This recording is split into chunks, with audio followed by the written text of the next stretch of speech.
afternoon, Glen Rock High School. Welcome back to another episode of GR News. I'm your lead anchor, Connor Bratsby's. And I'm your co-anchor, Gavin Mealy. And you're watching GR News. In national news, we go to the country Jordan, where we see people suffering from post-military altercations. Over to Charlie Garrett with some more updates.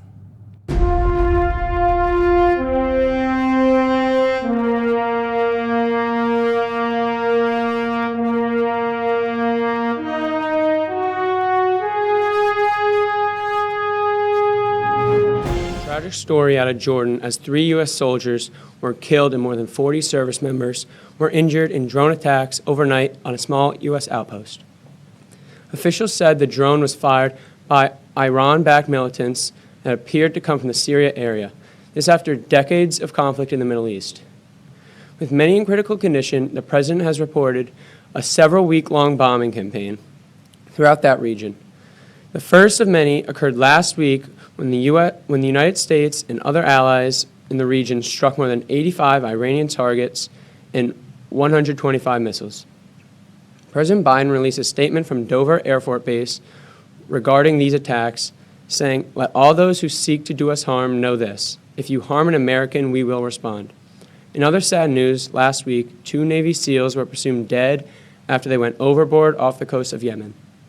Their team had just intercepted a vessel in the dead of night in some rough waters of Yemen. While boarding the ship containing Iranian-made weapons meant to supply rebels targeting U.S. Navy ships, one of the SEALs slipped and fell into the deep ocean, weighed down by its body armor. Another dove in after him in an attempt to save his life. Their names were Nathan Gage and John Chambers. The Navy searched 10 days in the murky waters and found nothing. Back to you, Lucas and Akira. That's a wrap on national news. Now let's hear about Storm Ingwin in Norway.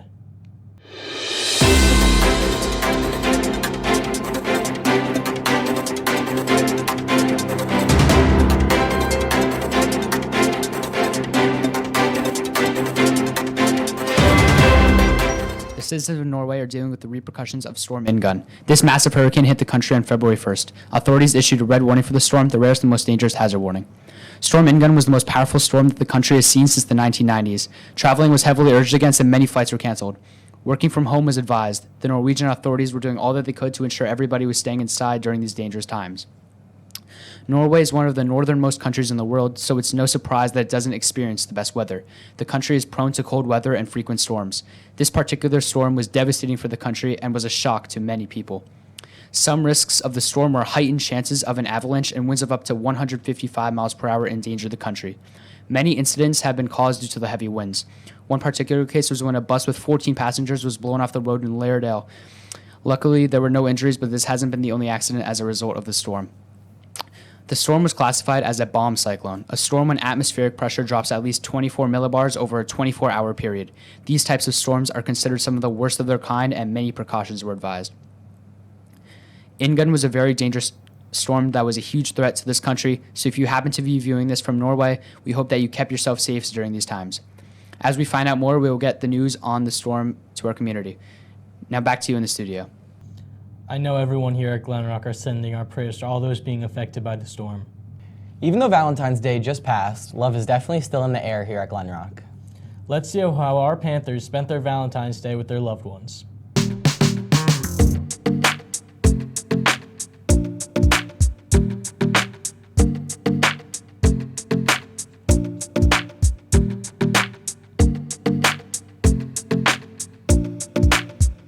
Curious where to bring your special someone for Valentine's Day? We've got you covered. Here's the top 5 places to eat locally. Starting off with a quick sip before the actual food, drop by the local Starbucks for your chocolate-covered strawberry cream frappuccino, blending the mouth-watering flavors of milk, strawberries, and Java chips, all topped with whipped cream. Starbucks is a surefire way to set the lovely tone for the rest of the evening. With consideration of Ash Wednesday, which happens to fall on the same day of Valentine's Day this year, here's a tasty alternative to meat for those participating in the day of mourning. Sweet berry bowls. Sweet Berry Bowls creates delicious fruity bowls big enough to share with your loved ones. Fruits and chocolate are a staple of Valentine's Day. Our personal favorite bowl here at GRNEWS is the classic Sweet Berry Bowl, which uses Nutella, fruits, and acai base to create a delectable bite for all. To set the perfect tone for a romantic Valentine's Day evening, stop by Stone and Rail to see their options for this special day. Check out their pre-fee menu. There's always something for everyone. Want to go to a romantic location that is just as beautiful as your date? Stop at La Lanterna in Ridgewood for a soothing candlelit dinner set in an old-style building. Have your Lady and the Tramp moment with their delicious selection of pastas, big enough to share.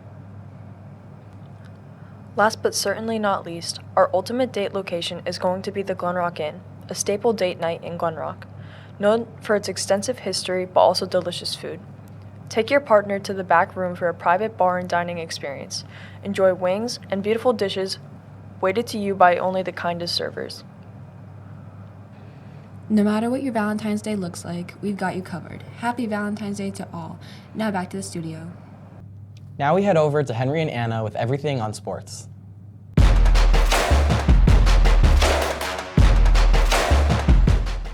Thank you. I'm Anna Landro, And I'm Henry Rundell. and today we're going to take a glimpse into all the winter sports at GRHS. From the basketball courts to the ice rink, our athletes showcase skill, determination, and the true spirit of sportsmanship. So let's dive right in. Both our boys and girls basketball teams have been off to a great start this season. The varsity boys have now advanced to the finals of the NJIC tournament after sophomore Robert Lopez shoots a buzzer beater and wins the game. This will be the first time in 11 years for Glenrock to reach the finals. The varsity girls have also been doing a great job, having 15 wins this season and only conceding 5 losses to very tough teams. They have gone 8-0 in the NJIC section, winning their division this season. A special shout out to our incredible cheerleading squad. They have been the heartbeat of our winter sports events, igniting the crowd with energy and enthusiasm. Let's celebrate their dedication and spirit. The wrestling team has been hard at work getting ready for the season and have been facing tough competition. They have been doing their best to progress through the season and will go up against Northern Highlands. Good luck to our Panthers. Varsity hockey has been gliding across the rink with finesse and determination. They have gone with 14 wins and have gone 9-1 in the NJIHL League. Glenrock track boys have been doing an excellent job at their meets, securing multiple podium finishes and showcasing their talent in both sprints and distance events. The varsity boys and girls team are getting ready for their sectionals on February 14th, where they hope to do well enough to move on to the next round of the tournament. After many hardworking hours, the Glenrock robotics team, Cosmic Goose and Galactic Pigeon, are preparing for the tournament on February 10th, where they will face off against various different robotics programs in New Jersey and have a chance to compete for Worlds in Houston, Texas. As we wrap up this journey through the winter sports of Glenrock High School, let's hand it off to Matt. This is Anna, And Henry. signing off. Thanks for all that sports knowledge, guys. The GRHS musical sure was spectacular this year. Here with more is Danny Leader.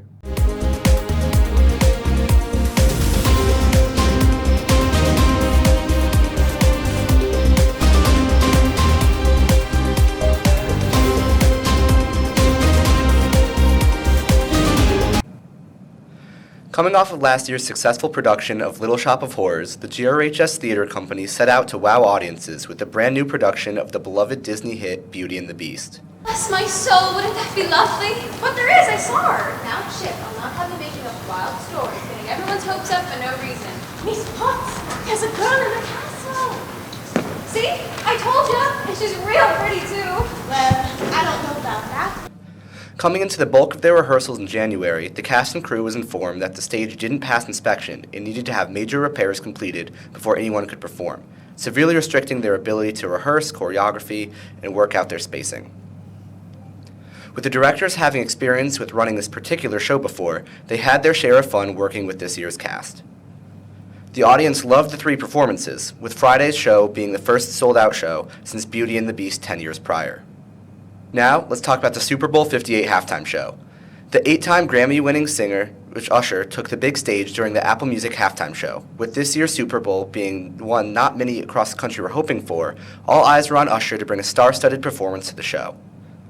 Usher opened his performance with hit songs Caught Up, You Don't Have to Call, Lovers and Friends, and Love in This Club. Guest performers Alicia Keys, Her, Lil Jon, and Ludacris turned up the heat in the second half with OMG, Turn Down for What, and Yeah. For GR News, I'm Danny Leader reporting. Unfortunately, the Ridgewood Theater, a cherished historical landmark at the heart of Ridgewood, is set to close its doors. Its impending closure has left many residents devastated, as it has been a long-beloved destination for locals to watch the latest films.